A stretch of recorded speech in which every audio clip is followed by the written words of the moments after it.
At a very simple level, water and sanitation are essential for human health. Especially we know that with regard to the infant mortality rate and maternal mortality rate, we have seen very clear statistical evidence which shows that these play a very important role in reducing those kind of mortalities.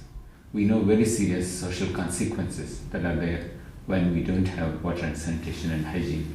For example, we know that it is much more difficult for girls, especially in their teenage times when they are in secondary school, if there are no proper sanitation and hygiene facilities to attend school, and this consequently impacts on their ability to complete secondary school with effective educational outcomes.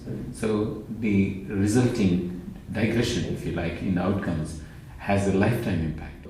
The very fact that so many people, approximately 700 million people, lack access to clean water, or 2 billion people lack access to safe ways of sanitation, is a much deeper problem than just providing some pipes or providing some toilets or things like that.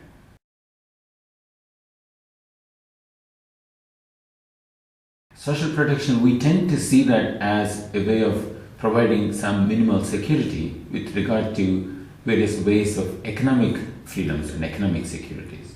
Quite a lot of work and very interesting work has been done with regard to employment, for example. It has also been seen as an extended way of providing economic and social securities, especially for addressing issues related to inequalities that might otherwise be resulting from public policy failures or public policy limitations. Whether WASH and social protection, social security in that narrow sense are related is one aspect. You can still apply similar kind of logic to WASH programs as well. But I think there is, again, a much more deeper and significant kind of relationship.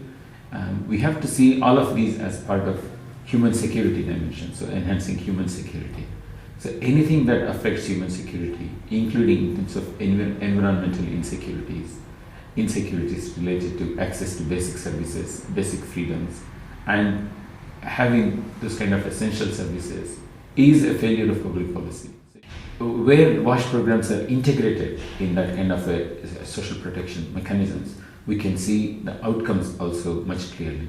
We can see that it is not seen as in isolation, as kind of water and sanitation, as kind of engineering solutions, but much more in terms of addressing inequalities, promoting sustainability, and in the way that sustainable development goals are all connected. So we have a sustainable SDG on water and sanitation, but we also have SDG on gender equality. We have an SDG on promoting sustainable production and consumption. All of these are very connected. WASH also, people tend to see WASH as a kind of water, sanitation, and hygiene, but I think that is only tip of the iceberg. And it has to be seen as part of a much more integrated system. Emphasis tends to be on easily identifiable. In case of water, it's maybe hand pump or something like that. In case of sanitation, people tend to think of these as, oh, there is a lot of open defecation here, so let's provide toilets.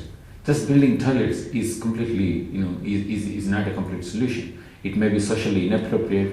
Even if a toilet is built, it may not be of appropriate standards and ability to use. For example, many disabled people, elderly people, they find it extremely difficult to use those kind of mechanisms.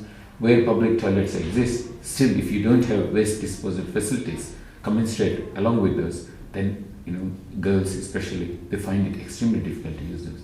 So to think of these in an integrated way, I think it's very important.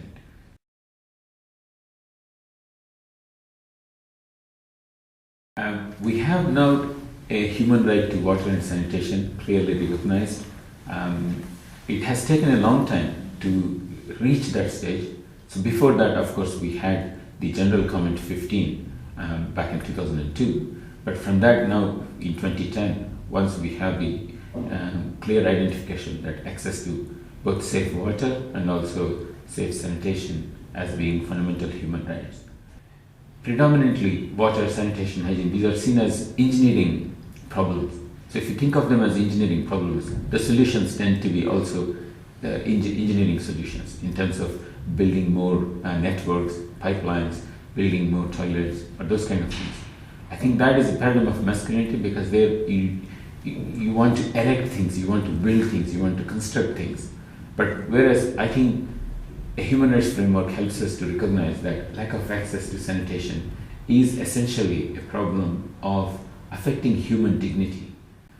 Seeing that as a human rights framework, then it is not a paternalistic approach that some government or some program is providing some people with some access, but any human rights violation, then we feel that there is a duty on behalf of the government and public agencies charged with that responsibility to provide that. I think the importance of duty bearer institutions and creating those kind of duty bearer institutions, someone must be responsible for answering why so many people are lacking and what is being done to extend this human right to all of them who presently lack this. Human rights angle also helps us to connect it not only with the right to life with dignity, but also right to a long and healthy life, and right to a clean environment. So all these kind of rights which are mentioned in Universal Declaration of Human Rights, they cannot be complete if you don't have access to very fundamental things like human right to water and human right to sanitation.